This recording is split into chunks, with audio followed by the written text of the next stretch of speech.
Boa noite a todos. Gratidão e paz. O sentimento que nos reúne e também nos envolve nessa noite tão abençoada, em que tenho certeza que cada coração aqui, aqueles já vinculados a essa casa, mas de forma geral, tanto frequentadores pela primeira vez, quanto... Tá baixo? É? Então tá bom, falar mais perto, é isso. Melhorou? Então tá bom. Então, o coração já está perto, mas agora ficou a voz também. Então, esse é o motivo de nós nos reunirmos aqui. Mesmo aqueles que estão chegando pela primeira vez, ou aqueles que já estão vinculados à casa, é através daquilo que a doutrina espírita tem a nos trazer como contributo não apenas de um modo diferente de adoração, mas principalmente temos essa consciência através do pensamento maduro da doutrina espírita, que o que nós buscamos aqui, antes de mais nada, é um roteiro de orientação para as nossas condutas.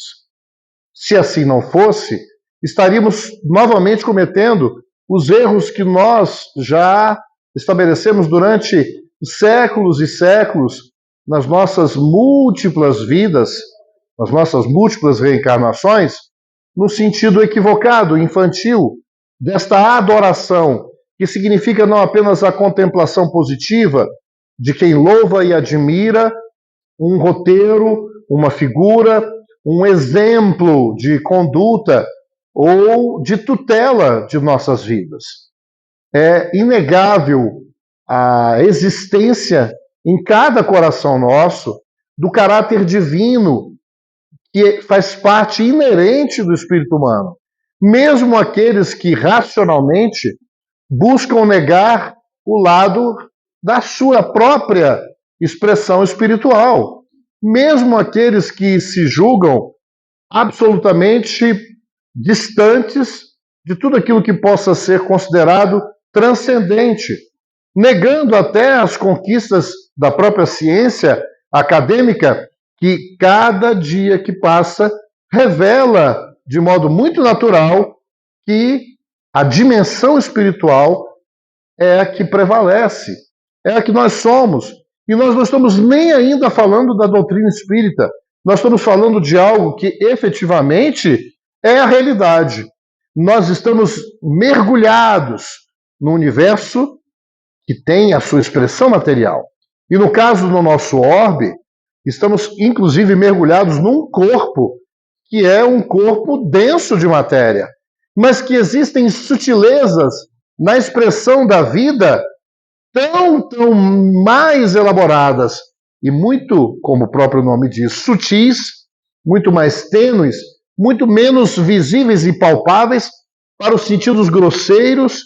Quando dizemos grosseiros, nós estamos diminuindo a importância de um corpo denso, da expressão densa da matéria, que nos serve de veículo para a manifestação do pensamento.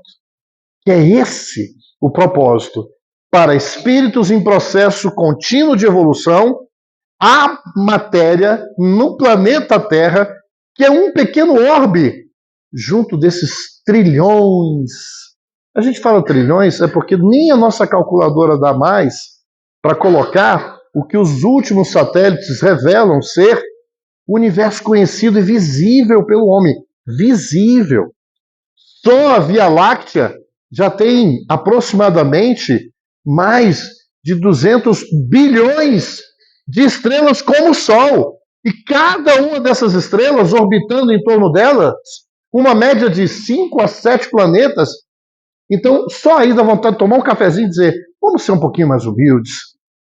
A Terra é importante porque um grão de areia, uma gota d'água, colabora para a grandeza de um oceano.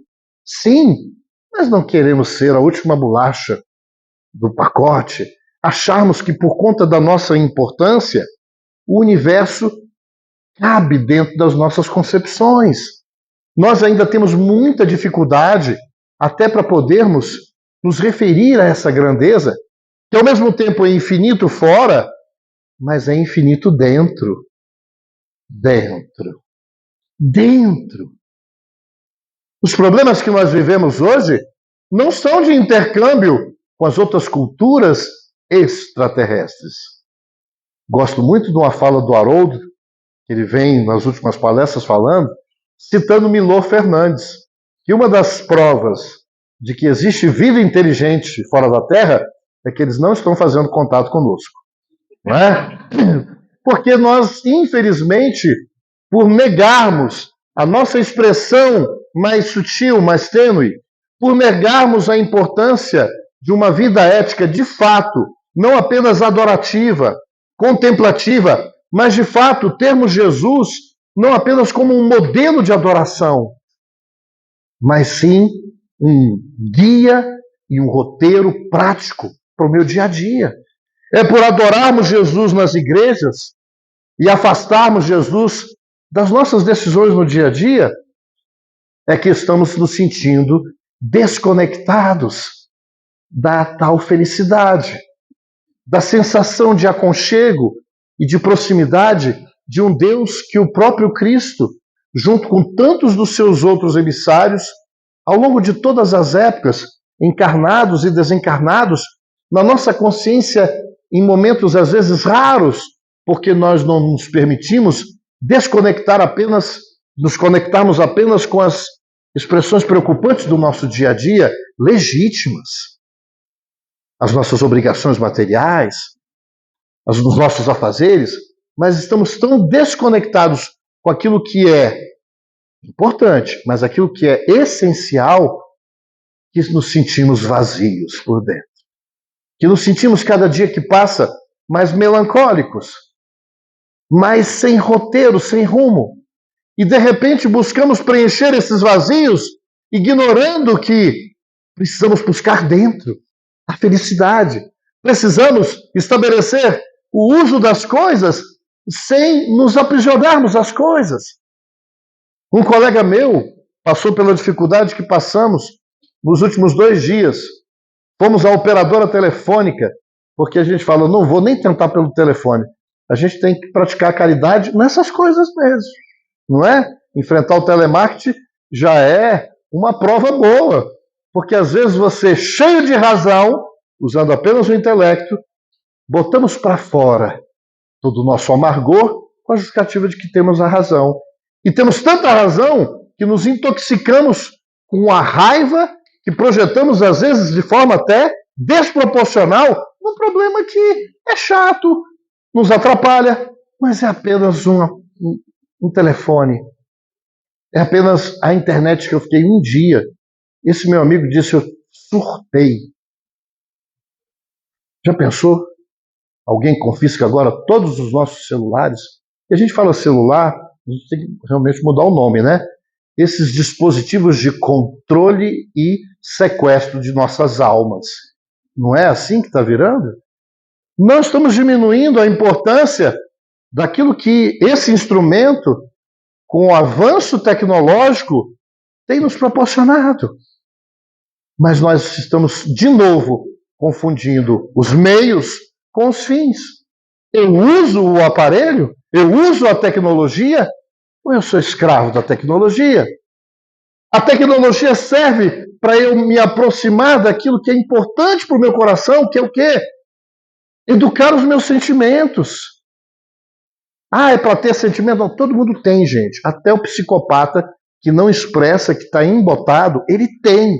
Só que está tão adoecido que está embotado.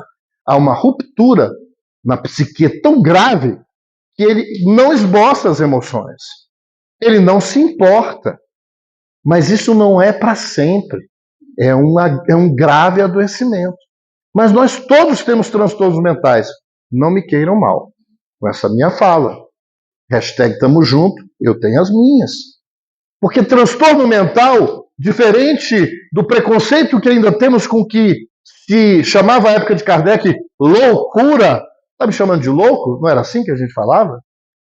Porque a gente acha que doença, e até a própria definição de patologia, é algo que você tem claramente qual é a causa, os sintomas e claramente onde você tem que curar. No corpo físico, às vezes é assim.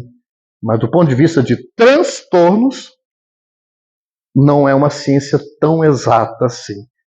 Porque há que se considerar um espírito que atua na matéria e continua assombrando os cientistas. Por que determinadas químicas fazem um determinado efeito em um e no outro não fazem? Por que determinadas formas de pensar e de elaborar e ressignificar a vida, isso muda a nossa forma de sentir, estabelece um outro nível de ritmo do meu pensar e que já está sendo pesquisado a fundo, que vai atingir o nível celular, nos dando mais saúde ou mais bem-estar. E saúde ficou mais abstrato falar de saúde, porque quantos de nós já nasce num corpo frágil que mudou o vento, a gente já está doente. Tem gente que já nasce com todas as fragilidades possíveis. Mas como está se reeducando e a aparente fragilidade do corpo, aparente não, a fragilidade do corpo não significa que seja um tormento ou uma desgraça, porque isso tem a ver com a minha necessidade.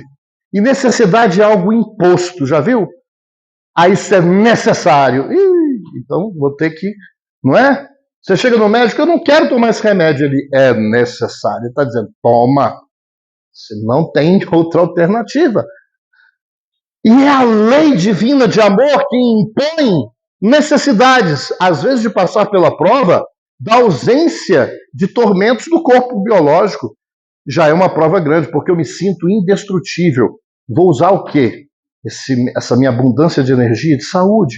Mas para a educação dos sentimentos e de uma alma que precisa se alinhar com Jesus, não da forma superficial e absolutamente hipócrita, como nós fizemos até os dias de hoje nas igrejas, dizendo, você precisa de Jesus. Ninguém aguenta esse papo, não é assim? Quando alguém fala isso para mim, eu já sei, será que é aquele papo superficial? E não vamos rotular, os evangélicos, o fulano, a tal linha. Não. É quando a gente usa Jesus ou usa qualquer expressão digna, respeitável, religiosa, para mascarar as nossas próprias deficiências, nos julgarmos, né, tão superiores que vamos dar lições de morais. Não, se aqui estamos com a palavra, não é porque somos melhores e nem porque somos humildes. É um exercício de consciência. Estamos estudando juntos e na doutrina espírita só tem um mestre, que é Jesus.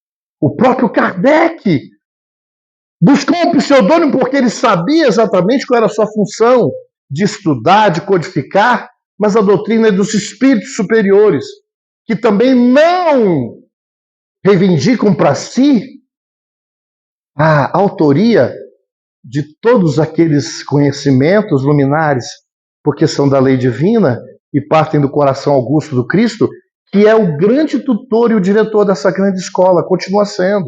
Só que como um grande pedagogo e mestre, ele quer discípulos que são aprendizes. Mas ele quer bajuladores? Ele quer... Desculpa, gente, agora não fiquem chateados. Hashtag também, estou junto, estou no mesmo processo. Mas ele quer seguidores? Estou falando de seguidores no sentido, né, das redes sociais. Ele está querendo uma legião de curtidores? Daqueles que, como aumentam, vão caracterizar a tua página para que você possa receber uma grana legal, porque dá grana, não é? Mas isso é errado? Mas veja bem, ganhar dinheiro é errado?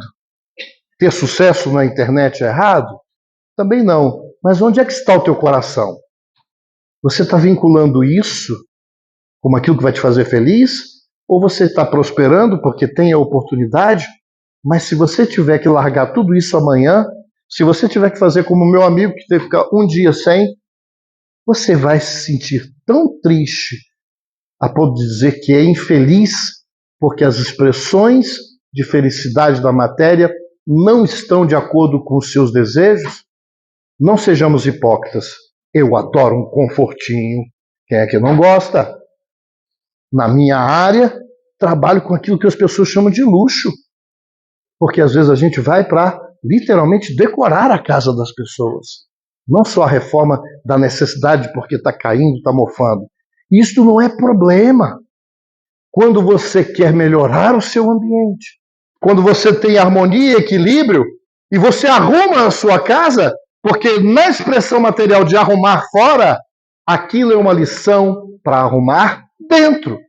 Experimente quando você está muito triste ou ansioso, não talvez do ponto de vista patológico, do qual você já precisa de um acompanhamento psiquiátrico, e procurem quem já estiver assim, para não ficar pior. Não tenham medo, nem preconceito. Nós adoecemos, estamos doentes da alma, e Jesus é o grande psiquiatra. Jesus é o grande psicólogo, porque ele não busca uma implantação de uma nova religião no formato humano. Ele sequer condenou a expressão do judaísmo da sua época, participou das festas religiosas, comemorou a Páscoa, não impediu que os seus discípulos deixassem de ser judeus. A gente acha que eles eram cristãos, não tinha esse nome. Com Jesus não tinha. Demorou até a chegada de Lucas, que não conviveu diretamente com Cristo e se juntou, se alinhou, se alistou com os outros primeiros cristãos e deu essa sugestão. Eles eram conhecidos como os homens da casa do caminho. Por quê? Seguidores do tal do Cristo, de Jesus. Mas não eram nem chamados cristãos.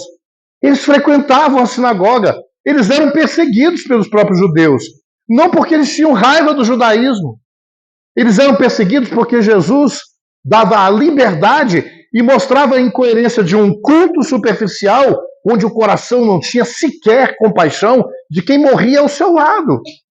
Éramos capazes, como nos dias atuais, de irmos à igreja com a nossa melhor roupa, estabelecermos um horário para as palestras, irmos nos cultos evangélicos, venerarmos, nos emocionarmos com os cânticos, com as mensagens.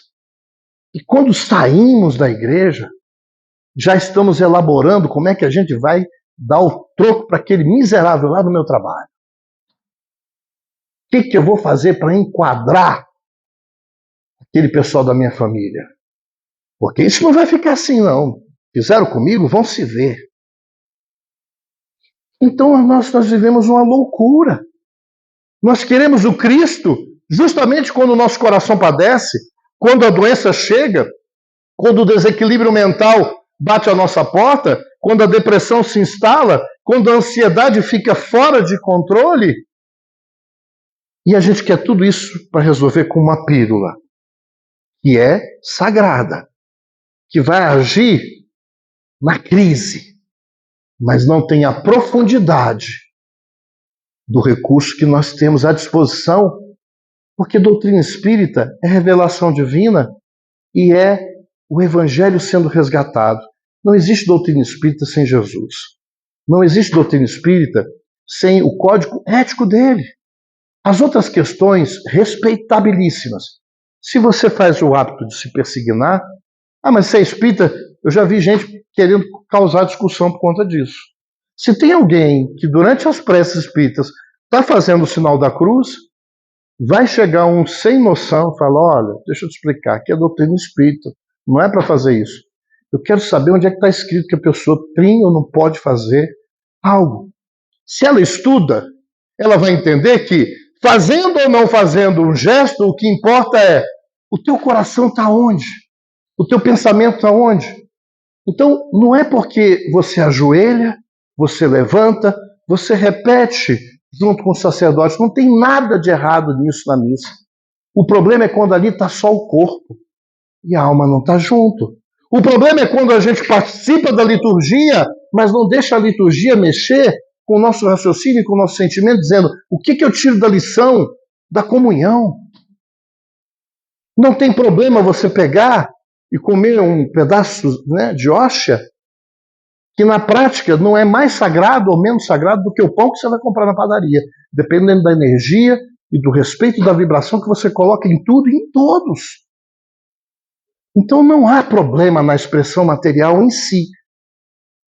Gente, eu não estou fugindo do tema não. Sabe qual é o tema? Nisto, Jesus falando naquela que seria a última ceia, se despedindo dos seus discípulos próximos, a quem ele os chamou de amigos e filhinhos, de tamanho amor, mesmo ele sendo de uma esfera tão acima, e mesmo sendo superior, não arroteava essa superioridade, porque quem faz isso é porque está inseguro com as próprias habilidades.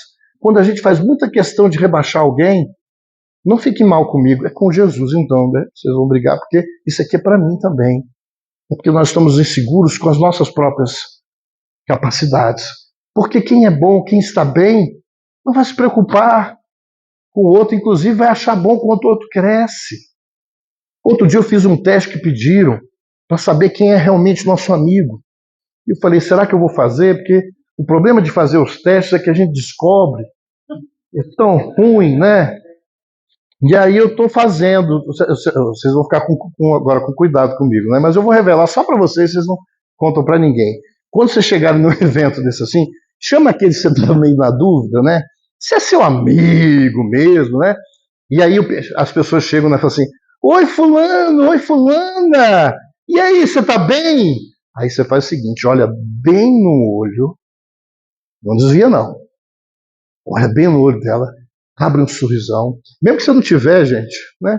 Não mente, adia a verdade, pronto. Porque mentir não é uma coisa boa. Adia a verdade. Como é que você está? Tô ótimo. Mas fala com um gosto. Aí você e fica olhando a reação, né? Nunca estive tão bem. Tô com a saúde em dia. Estou ganhando mais dinheiro do que eu nunca pensei. Bota a questão material no meio, porque as pessoas, né, têm esse problema mesmo. Olha, estou vivendo um grande amor. Pode estar casado, de repente, né? Explodimos novamente. Está uma maravilha, né? Estamos que nem dois jovenzinhos, mas com experiência, com carinho, com amor, ou relação perfeita. Nunca tive tão feliz. Meus filhos não tem problema. Se a pessoa for amarelando enquanto você está falando, que ela mal consegue, o queixo cai, já viu? É. Tem aqueles que não aguentam e falam assim, é exagero, tá metido você agora, né, contando vantagem. Não está bem. Não suporta receber a boa notícia. Já viu gente que chega assim, fulano tem uma boa notícia para te contar. A maioria, não sei você, vou falar então de mim para ninguém ficar chateado. O que vai ter para mim? É uma boa notícia, né? Aí fulano fala, eu passei no concurso. Ah, é isso? Parabéns. Vocês não fazem isso não, graças a Deus. É porque Jesus já está muito mais perto do coração de vocês, porque a gente ainda não experimentou a felicidade de ser feliz por ver as pessoas felizes. Porque como nós estamos desconectados, porque para estar conectados com Deus, para sentir o seu amor, não tem como conectar com Deus sem nos conectarmos com a sua criação. E deixa eu dar um spoiler para vocês. O vizinho chato faz parte da criação. A sogra também faz. Cunhado. Aquele colega chato que você ganha promoção e pensa, Jesus, agora me livrei. Ele vem junto, na leva. Ele faz parte da criação. Ele é teu irmão. Agora piorou, né? Irmão, filho de Deus também. Essa é a tua família, essa é a nossa família.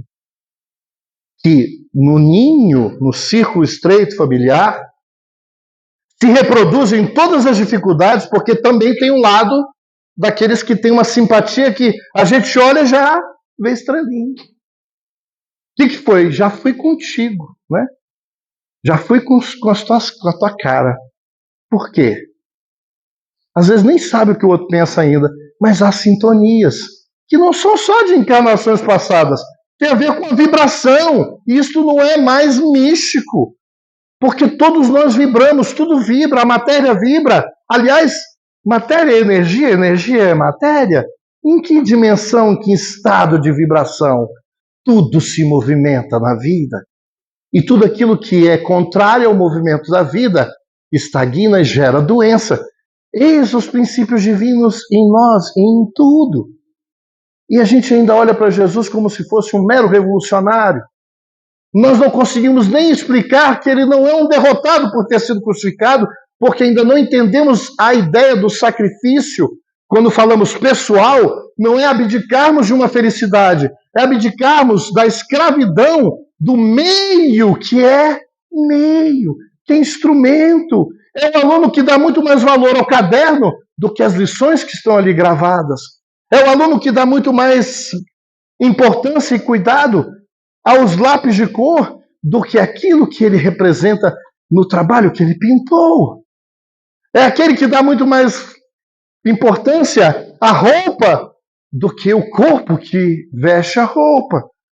Não é relegarmos ou sermos absolutamente ingratos com o corpo, com a matéria que devemos zelar, porque ela tem um propósito. Se eu não cuido do carro, ele não me leva. Se eu não cuido do corpo, ele não serve para aquele período, que é um período de aprendizado, onde uma hora, por mais que a gente queira, é a pilha que não vai mais segurar a carga. E eu vou devolver para a terra. E no sentimento de gratidão, como na mensagem de preparação de ambiente, eu vou dizer: obrigado, corpo. E não aquela coisa desesperada de eu não posso morrer. E vira loucura a morte, porque a gente vive sem saber por que vive. Eu não tenho nenhuma pressa de desencarnar, digo a vocês. Não tenho pressa. Mas vou me trabalhando dia a dia com as despedidas que vão ocorrer de todas as fases, sem fazer disso um melodrama. Outro dia pisquei e minha filha fez 17 anos. Esse ano ela vai fazer 18. E eu olho e falo assim, como é que isso aconteceu? Eu não sei a filha de vocês, mas a minha é linda. Porque quando a gente ama, é difícil até valorizar. Não é que a gente não vê os defeitos, mas a gente, quando quer amar, a gente vai sintonizar com a melhor parte. E nós queremos a companhia do Cristo, porque ele disse, nessa última ceia, entre outras coisas, nisto todos conhecerão que sois meus discípulos. Ele está querendo dizer, vocês querem saber como é que vão reconhecer quem é discípulo meu? Eu pergunto, quem é discípulo do Cristo? É o grande palestrante? Ah, só pode ser Divaldo para lá. Porque os caras sabem muito. É quem mais prega? É quem sabe as escrituras de cor e salteado? Foi isso que Jesus disse. Ele não menosprezou o estudo e o conhecimento. Ok? Mas quem eram os discípulos mais próximos dele? Foram os doutores da lei que ele procurou, sabia que ele procurou? Mas todo mundo olhava para ele, você, Galileuzinho, Galileu era coisa de caipira. Galileia? É que nem hoje a gente tem estado que a gente acha que é mais chique do outro, não é? País. Você é africano? A gente não admite, mas a gente tem preconceito ainda de cor, preconceito social. Porque a gente nem percebe que surfa essas ondas. E o combate não é sair apontando o dedo dizendo deixa de ser racista. Não, vai amar. Porque essa é a loucura dos dias atuais. Todo mundo agora é militante de alguma coisa. Mas que militância complicada. Porque a gente não está querendo levantar as nossas bandeiras. Até aí seria legal. O problema é que a gente levanta e taca na cabeça de quem não pensa que nem a gente. Ué, o espiritismo é meu remédio. Aí eu pego quem está passando na rua e começo a perturbar em casa, enfiar o espiritismo goela abaixo. Mas nós já fizemos isso com o Evangelho do Cristo, porque as piores guerras foram guerras em nome de Jesus. As guerras ditas religiosas, Inquisição, cruzadas, hereges. E dentro do movimento espírita, por que isso acontece? Porque o problema é no espiritismo? O problema é com Cristo? Ou somos nós, espíritos imperfeitos, que ainda não entendemos o que é o verdadeiro discipulado? Porque quando eu digo, eu sou discípulo de Cristo, os amigos falam, ih, lá vem o fanatiquinho, né? Metido a bonzinho. Será aquele que parece virtuoso? Sabe o que Jesus disse para ser seu discípulo? Ele disse, Nisto reconhecerei que sois meus discípulos. Aí ele bota a condicionante. Se vos amardes uns aos outros. Ah, é? Então um ateu pode ser discípulo de Cristo. Se tiver muito mais respeito, porque o amor é um sentimento de tão alta complexidade que cabe tudo de positivo dentro do amor. Respeito. Ah, eu quero amar a minha sogra. Desculpa falando da sogra, né? Já que a minha sogra, inclusive, minha ex-sogra, né? Tem ex-sogra, né? Porque, né? Como a gente já separou, né? Mas, enfim, pode ser chamada de sogra. Eu até falei, não posso chamar só de sogra porque já ficou pejorativo sogra, né? Uma mãe, pessoa que eu amo, né? Cheguei a falar com a ex-companheira, que continua sendo nossa amiga. Eu falei assim, tinha que ter casado era com a sua mãe. Mas eu nasci na época errada. E eu falo pro meu ex-sogro, que é sogro, sei lá como é que fala isso, né? Você, senhor, deu uma sorte. Porque mulher que nem Dona Ana tá para ser feita. E é verdade. A vinculação além dos papéis. Porque os papéis, a gente inclusive tem que abdicar. Eu não esperava ter que entregar a mulher em vida. Eu entreguei. Nem foi com a morte no separe. Nem esperava. E a gente precisa lidar com essas perdas. Porque elas doem. Porque a gente não impõe a nossa presença, por exemplo, onde a gente não é mais bem recebido ou querido. E aí o amar a Deus tem 3 vertentes fundamentais. Amar a Deus sobre todas as coisas.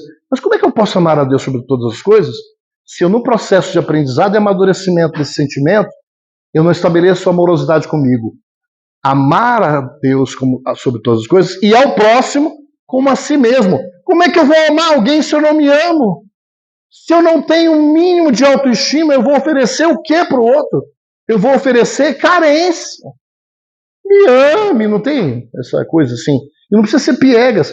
São aquelas pessoas tão inseguras de si mesmas que barganham afeto, que se submetem a relações tristes, abusivas, porque acham que nem merecem serem amadas. É um problema sério. E na base, deixa eu dar um recadinho aqui, que a psicologia vai estudar. Vão se tratar, porque a gente precisa sair dessa. Porque na base há um orgulho extremamente ferido. Porque o orgulho vai te jogar para 2 grandes vertentes. Uma, para a empáfia. Então, não me quer? Mas eu também não quero ninguém, porque eu sou melhor do que todo mundo. É o outro extremo. Você vai para um rompimento de arrogância. E o outro logo eu, né? Aí eu falo, ninguém me ama, ou seja, todo mundo tinha a obrigação de te querer. Temos mais de 8 bilhões de encarnados e todos têm que gostar de você. E quando alguém rompe, ou com alguém não sintoniza, somos todos imperfeitos, a gente não aceita a separação.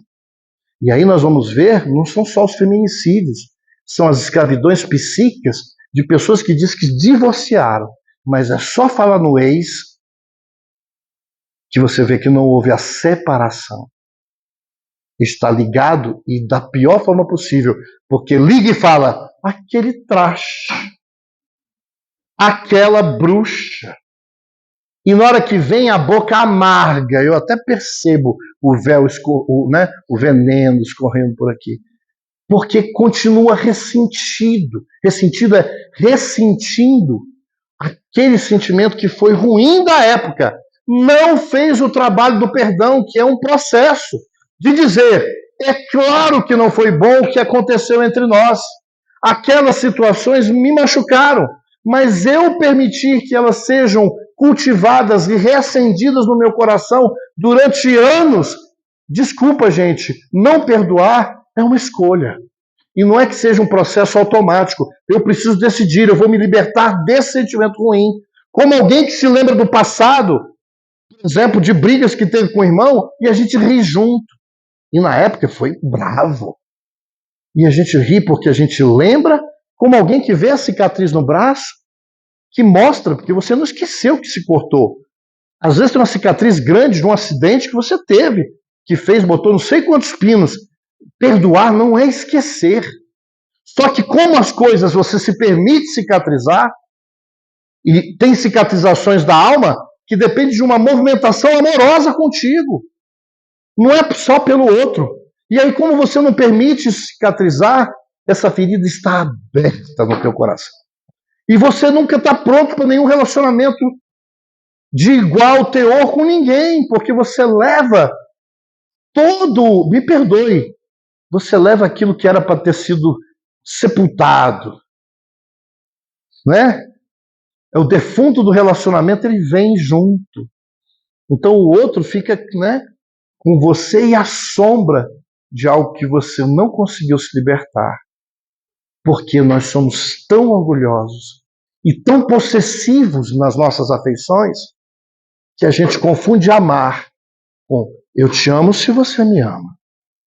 Eu te amo se você retribuir, e não é de qualquer jeito, tem que ser do meu jeito.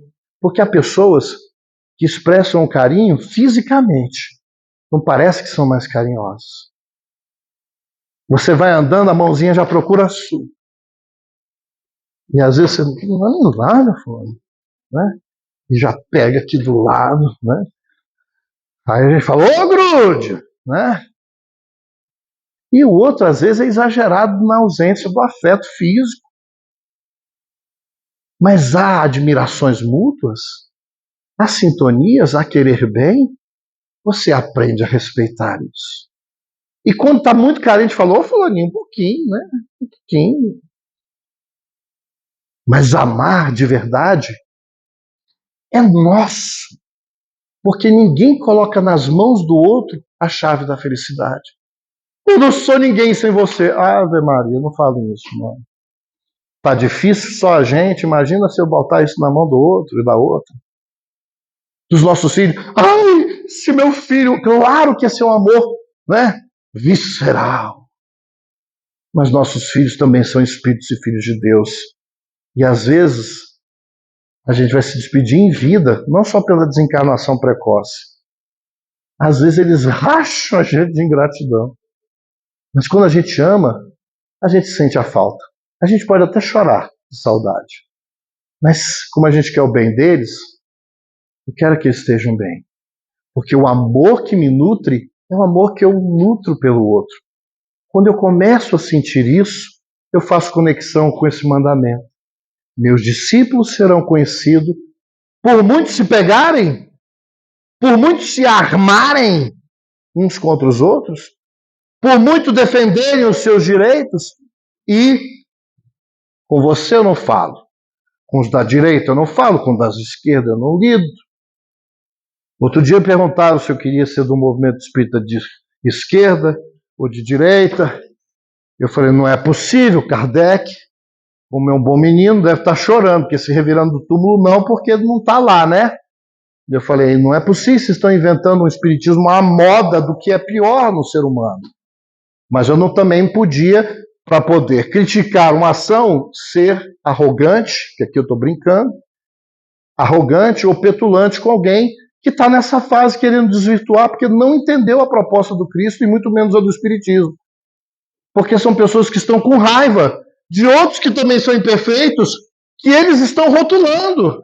Porque nós estamos fazendo isso. Ao invés de estabelecermos pontes, estamos fazendo como na época do Cristo, que se sentava com prostitutas, publicanos, ladrões, mas que estavam conscientes que estavam no erro e queriam se arrepender. Mas os falsos puritanos da época, aqueles analistas e fiscais da postura alheia, porque eles são os puros. Então eles ficam toda hora apontando. Imagina a rede social naquela época. Então o que mudou? O ser humano evoluiu eticamente aquilo que a proposta do Cristo queria para sermos os seus seguidores? Ou nós tivemos avanços tecnológicos, mas do ponto de vista dos nossos sentimentos, dos nossos valores éticos, nós continuamos, às vezes, talvez, piores dos que os fariseus. Mas eu sou espírita. Mas me levanto e vou xingar, porque está todo mundo xingando aquele político corrupto que foi no restaurante que eu frequento. Porque é óbvio, né? Ele é um ladrão conhecido. E nós vamos atacar as pedras que Jesus pediu para que não se atacasse, aquele que não tivesse pecado, que não interditou a defesa, mas se você quer fazer justiça, então seja justo. Se você quer o amor, então ame. E nós estamos exigindo dos outros aquilo que se quer. Nós estamos oferecendo.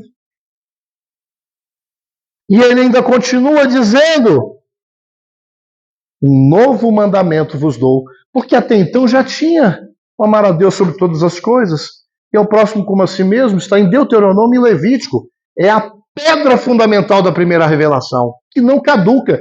Gente, não tem revelação divina que caduca.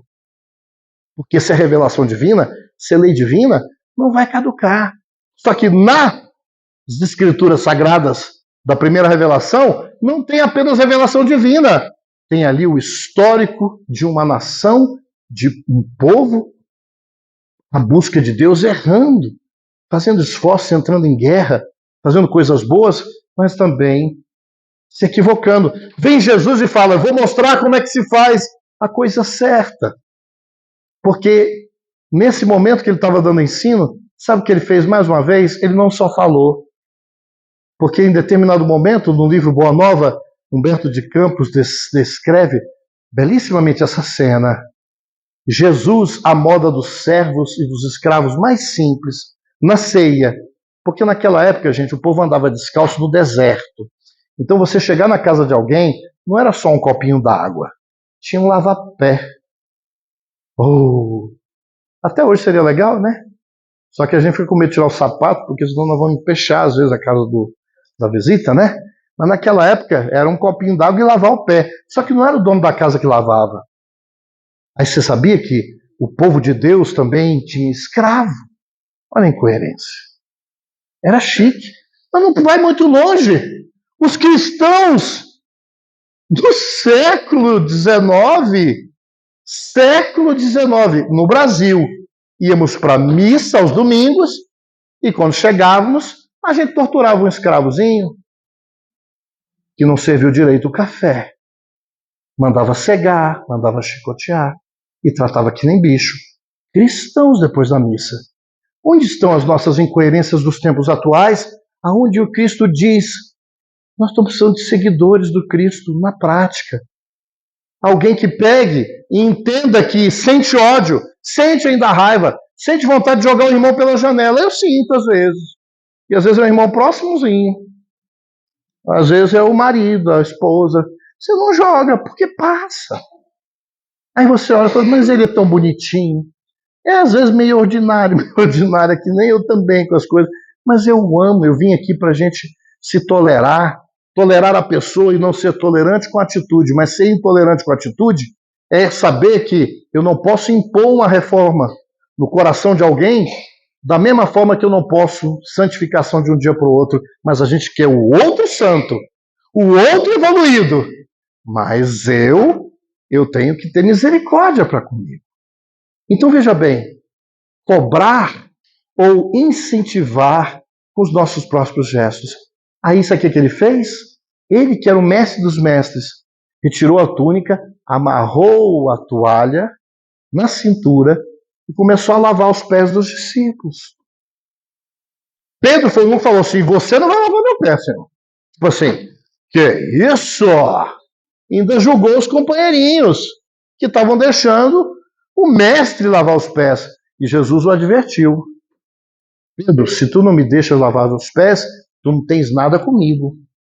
Ou seja, lavar o pé, na base, é o apoio, é a nossa submissão ao amor, a devoção de auxiliar, porque quem faz isso está querendo dizer: eu me importo com você, eu também quero te ajudar, eu quero cuidar, eu quero zelar, eu quero proteger, na medida que também quando eu precisar eu não vou exigir, mas vai ser tão bom se de tanto nós nos amarmos, eu não preciso nem pedir, porque naturalmente quando eu não puder, o outro vem e cuida de mim, mas não porque eu estou esperando, porque de tanto nós darmos isso, vai ser recíproco, natural, como alguém que se habitua. Mas nós não queremos contato, esse tipo de contato, porque dá trabalho. E ele disse: vocês me chamam de mestre e eu sou o mestre, vos lavo os pés, então deveis lavar os pés uns dos outros. Você já lavou o pé de alguém hoje? Entende agora a pergunta simbólica? Você tem lavado o pé de quem? Só o teu? Ou a gente tem visto só a sujeira do... Esse pé teu está sujo, hein? Já perguntou se ele não está precisando de uma ajudinha? Nós estamos vendo todas as impurezas dos nossos companheiros de jornada. No trabalho, na rede social. E Jesus pede essa condição básica para segui-lo. Não, e detalhe, todo mundo fala, eu quero ser discípulo do Cristo. Lá em Mateus, quando ele vai falar da missão dos 12, quando ele fala o que ia acontecer com os discípulos, se eu estivesse na reunião, eu dizia assim, Senhor, eu preciso ir no banheiro. Cadê o 13º? Sumiu, não voltou. Porque eu não quero o sacrifício.